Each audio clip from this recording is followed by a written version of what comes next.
Water Hashira Ju Tomioka's Pain. Episode 2 of Demon Slayer Season 4 revolves around the Water Hashira and his hidden past. The episode begins with the demon Tamayo deciding to leave for the Ubuyashiki mansion. Back at the Butterfly Mansion, Tanjiro is still recuperating from his battle with the demons at the Swordsmith Village. He receives a letter from Ubuyashiki, informing him about his inability to move.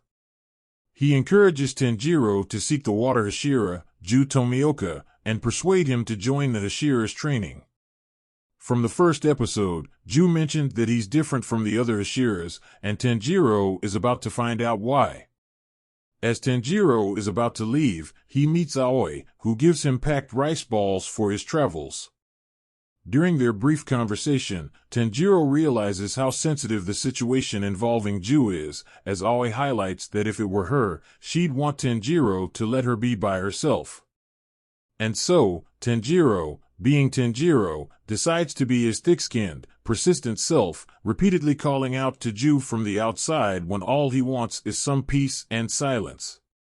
Eventually, Tanjiro self-invites himself inside the house, sits so close to Ju that their knees almost touch, with Ju uncomfortably thinking, too close, and they discuss how Ju is angry at Tanjiro for not mastering water breathing to perfection.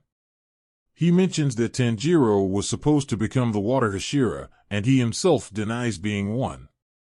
Being as persistent as he is, Tanjiro leaves the rice balls for Ju, sleeps around his house, and literally stalks him to the point where Ju comments, "Is he going to keep this up for the rest of my life? If I talk to him, will he stop stalking me?" Finally, Ju tells him that he never passed the final selection for the Demon Corps. The peach-haired Sabito we met in Season 1 is revealed to be Ju's friend who died during the selection process. The difference was that while Ju was almost killed by the demons if Sabito had not protected him, Sabito was killed while protecting others.